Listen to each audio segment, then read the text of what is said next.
이게 시작이고 사실은 이제 이거를 우리가 남의 나라 이야기로 생각할 수 있어서 우리나라 이야기도 좀 하고 넘어갔으면 좋겠는데요. 그러면 세계 각국이 스트롱맨을 원한다. 극우화가 된다. 혹시 대한민국에서도 대한민국 정치 지형에서도 스트롱맨이 나올 수 있을까요? 스트롱맨 한번 이런 분 계셨잖아요.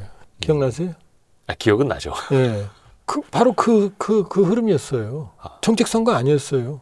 이게 의미하는 바가 뭐예요? 이게 바로 정확하게 힘인 스트롱맨인 거예요. 실제로 스트롱맨에 해당하는 일을 했잖아요. 비상계엄이라고 하는. 사실은 엄밀히 보면 우리도 한번 그 와중에 있는 거예요. 사실. 그러니까 유럽의 극우화라든지 어디의 극우화 이런 것처럼 사실 대한민국도 그 영향 그런 범위 선택을 있었던 했었다. 거예요. 완전히 벗어난 것도 아니에요. 그리고 왜냐하면 전 세계가 지금 불안하잖아요. 지금 아마 유튜브에서도 저도 그런 걸 느끼는데 K방산, 국방 이런 거 보면 사람들이 많이 봐요. 맞아요. 네. 그래서 뭐 평화가 중요합니다. 뭐 적정 국방 반드시 뭐 국방 얘기 강한 게 좋은 게 아닙니다. 그러면 댓글이 막 달려요. 정신없는 소리 마라. 뭐 지금 국방력은 아무리 강해도. 자, 그러면 제가 역으로 질문해 볼게요. 그럼 굶으면서 하루 두 끼 먹으면서 세계 최강의 국방력을 유지할까요? 그럼 얘기가 달라지거든요. 그러나 이 거대한 불안 속에서는 사람들은 어떻게 되죠? 일단 날 지키는 게 중요하잖아. 경제가 안 좋으면 안보가 좀 흔들리거든요.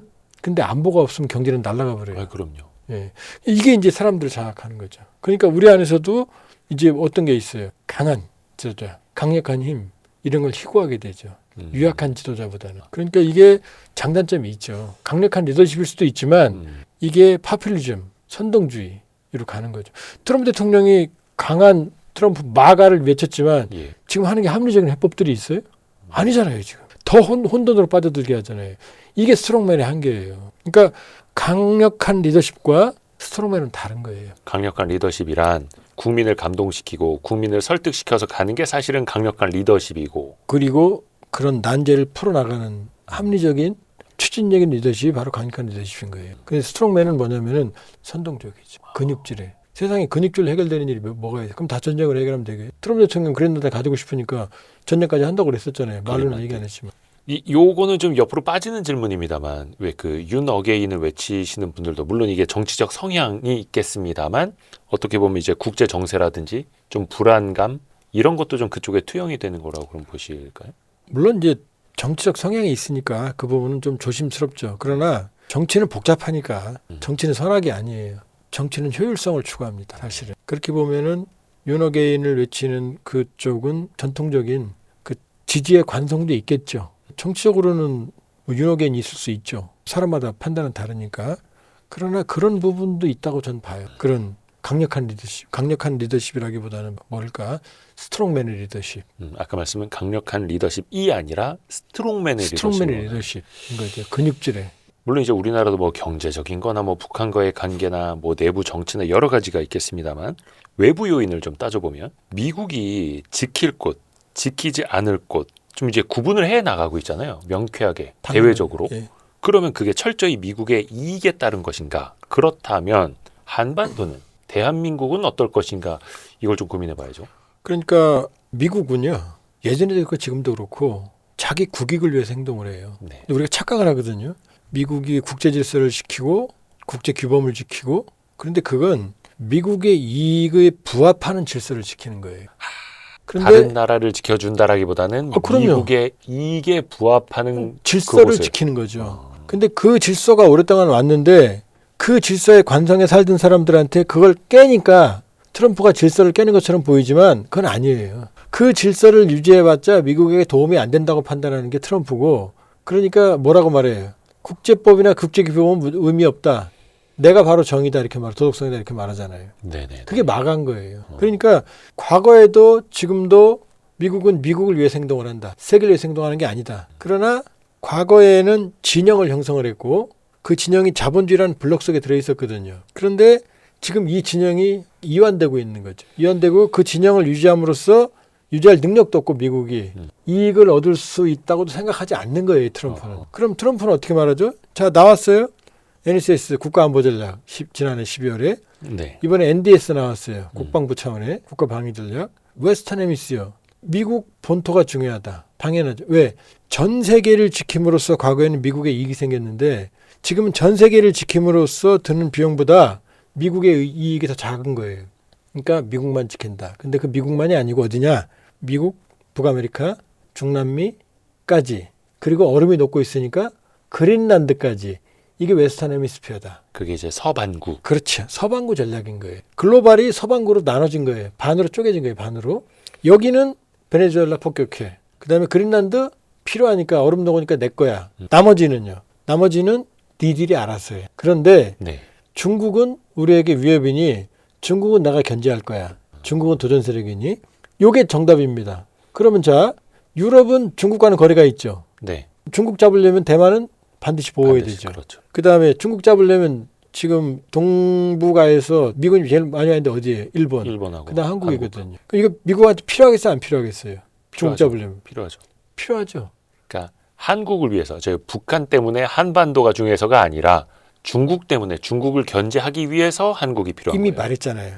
그 NDS 국방전략에 1월 달에는 뭐라고 써 있느냐? 정확히 영어로 critical but more limited US 제한적인 지원을 지원이에요. 통해서. 지원이. 이 얘기 뭐예요? 재래식 전력은 훨씬 더 줄이겠다. 크리티컬은 뭐냐? 해구산을 말하는 거예요. 미국이 예. 우리 한국에 대한 어떤 군사적인 거 동맹 네. 이야기할 때 최근에 그 국가 방위 전략도 그렇고 항상 제한적인이라는 단어를 꼭 집어넣더라고요. 예. 더 줄인다는 얘기예요. 더 제한적인 그 서포트라는 얘기거든요. 그 얘기 뭐냐? 지원은 줄일 거야. 그렇지만 네가 꼭 필요한 건 줄 거야. 크리티컬. 한방. 이게 한 방이 핵이에요. 전략적 능력은 막아줄 테니까. 그리고 또 뭐라고 말했어요. 그러나 한국은 북한을 억제하는데 주도력을 발휘해야 된다. 그리고 주도력을 발휘할 수 있다. 니들이 알아서 하고 그런 이거에 거예요. 우리한테 주는 시그널이 북한은 니들이 알아서 해. 핵은 막아줄게. 나는 여기 있는 건 중국을 막기 위한 거야. 이 얘기죠. 근데 여기 다카이치 뭐라고 말했어요.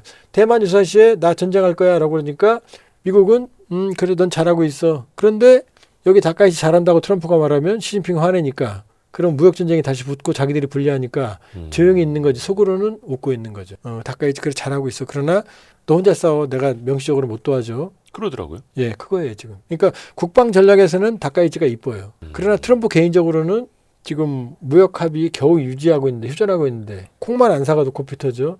히트를 안 팔면 코피 터져. 그러니까 시진핑하고 그만하자. 그리고 4월에 내 베이징 갈게. 미국과 이렇게 휴전했거든요. 그러니까 미국의 흐름을 보면 두 가지로 봐야 돼. 일본에 대해서는. 미국의 국방전략 차원에서는 중국을 잡는 데에는 변함이 없어요. 그런데 트럼프 개인적인 입장에서는 이제 중간선거. 자기 정치적 이해관계가 있죠. 네. 그러려면 시진핑이랑 잘 지내야 돼요. 경제적 타격을 안 받아야 되니까. 이게 비유가 좀 부적절할 수도 있겠습니다만 미리 양해를 좀 구하면 사냥꾼이 사냥개를 막 풀었어요. 네. 그래서 저기 들깨 잡고 막 늑대를 네. 잡으려고 해. 네. 근데 얘가 너무 멀리 나가네. 근데 저기 있는 먹잇감들이 어찌됐든 간에 내가 좀 관리가 가능해. 그럼 사냥개가 돌아오지 않는데 혼자 차 타고 갈 수 있는 거예요. 그런 거죠. 그런 거예요. 지금 사냥꾼하고 사냥개는 또 이러면 또 사냥꾼들이 싫어할 텐데 애정이 깊어요. 그러나 토사구팽이라는 얘기도 그쵸, 있잖아요. 그쵸. 예. 그러니까 지금 철저하게 미국의 전략에서 한국과 일본은 대만을 지키고 중국을 잡는데 결정적인. 자, 제이미어 브런슨 주한미군 사령관이 네. 지난해 말에 거꾸로 된 한반도 지도를 공개한 적이. 한반도 지도를 뒤집었다고요? 예. 한반도를 중심으로 놓고 예. 우린 대륙에 붙어있는 한반도 지도를 보잖아요. 예. 근데 이거 거꾸로 해. 위에서 보는 한반도예요. 이렇게. 한반도를 중심으로 해서 일본, 오키나와, 도쿄, 필리핀, 마닐라, 베이징, 그다음에 평양, 그다음에 이쪽 이 극동 시베리아 여기를 계산해 놓은. 그러니까 한국이 정확히 중심이에요. 세계 중심이에요. 이렇게. 그런 지도를 공개하면서 뭐라고 말했느냐? 중국이 도련선 전략을 추구하고 있거든요. 네, 네, 네. 도련선은 섬을 연결하는 네. 열도선이라는 개념인데 오키나와 그다음에 대만, 필리핀 안쪽으로 몰라카이어까지 요걸 제1도련선이라고 그래요. 요걸 선을 그으면 오키나와에서 필리핀까지 그으면 대만과 한국이 안에 들어가죠. 예. 시진핑은 요 1도련선 안에 미국의 해군력을 격퇴하는 게 1차 목표예요. 미국의 인도태평양 전략은 이 도련선을 깨는 게 목표고 그럼 1도련선이 미국과 중국의 핵심적인 분쟁 지역이거든요. 근데 브런슨 사령관이 거꾸로 된 한반도 지도를 공개하면서 뭐라고 말했느냐. 네네. 미국이 중국이 그어놓은 1도련선을 돌파하려고 할 때 이미 한반도는 어디 있어요? 안에 들어와 있죠. 예. 그러니까 적을 막으려고 담을 쌌는데 중국 입장에서는 적이 이미 안에 있다. 안에 들어있는 거예요. 주한미군이. 그러니 미국이 주한미군을 버리겠어 안 버리겠어? 절대 안 버리죠. 절대 안 버리죠. 우리가 이뻐서가 아니고 북한은 니들이 막어. 핵은 내가 지켜줄게.